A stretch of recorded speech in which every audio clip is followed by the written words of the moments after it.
Kindergarten through university, Hindu occultism is being openly taught in spite of the otherwise enforced separation between church and state. Guru Thakur Singh was invited to speak at a high school in Southern California. Kurt, a student there, became so overwhelmed that he actually moved to India, where he is now a devoted follower of Thakur. It's only half an hour talk and 20 minutes meditation. And the experience I had while there was like nothing I'd ever experienced before. And just the air, the energy in the chapel where he was speaking was just electrified with feelings of love and just a peace, a hushed quiet that was just bewildering to me. It seems outrageous that in public schools across America, where Christian prayer has been outlawed, yoga, Eastern meditation, and visualization techniques, which are simply forms of Hindu prayer, are not only allowed, they're being actively promoted. Here in some of the schools in the West, in the PE classes, after having started with the physical aspects of yoga, the teacher eventually has the kids chanting words like Om, Rama, or Krishna, names of the gods. Starting right down from the teacher to the student, we learned that the yoga could really help the kids reduce tension and center themselves. Many teachers are now being encouraged to develop a mass consciousness among the students. Let's relax. We're going to very slowly lift our hands up. Children are taught to let go of their critical faculties and center in on their intuitive feelings and experiences. Just really, really relax. Imagine that you're on top of a really soft and fluffy cloud, and you're just really relaxed, comfortable. Just see that blue sky in your mind. One of the ways that the consciousness of the masses can most powerfully be influenced is through the mass media, which is increasingly being used for promoting Indian consciousness. The film Gandhi was probably the most effective piece of Indian propaganda to invade the West. It was a political advertisement controlled and heavily financed by the Indian government and promoted by the peace movement. It propagates a false message of Hindu religious tolerance and non-violence. Historical accuracy was discarded. Gandhi was no different from most gurus today in that he was a sexual pervert and was certainly not the non-violent, peace-loving man as demonstrated in his racial killings of blacks in the Kafir Wars in South Africa.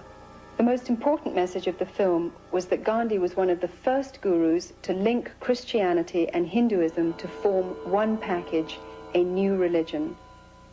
I consider him to be one of the fathers of the New Age movement.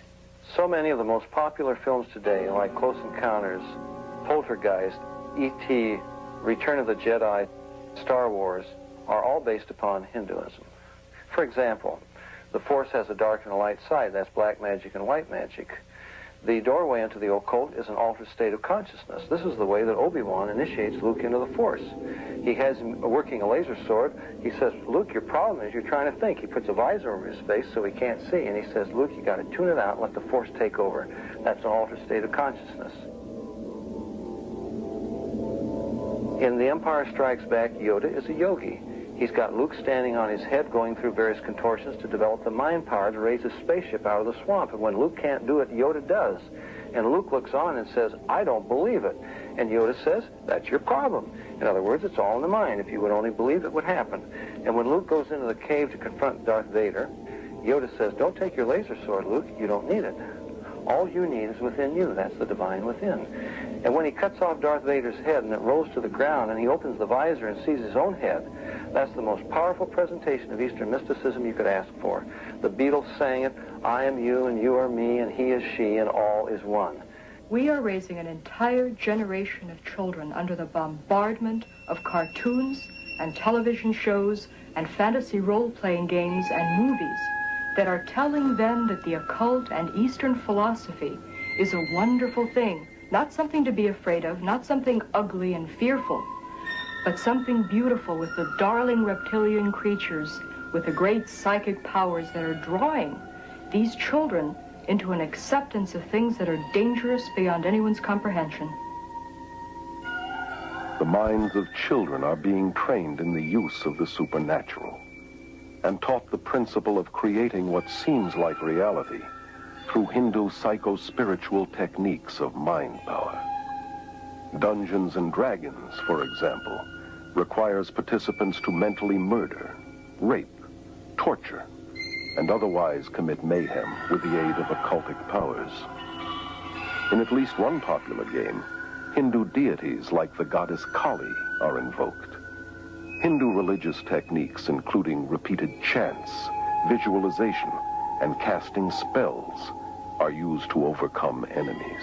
For you students who are new to our fantasy games class today, we're going to be playing Dungeons and Dragons, and I'd like to talk about a few of the advantages of using Dungeons and Dragons in a classroom. You may be wondering why you get to play games in school time. These games are used in gifted children's programs throughout the United States. A clear majority of state-supported schools and colleges incorporate them into their curriculum. And we call this an integrated curriculum. You guys are kind of familiar with that. You may encounter some violent creatures on the way, but the object is to be able to dispose of this ring that is the symbol of evil in the kingdom of Middle-earth. A child can understand the dark and light side of the Force. And to understand the Force is to understand basic Hinduism.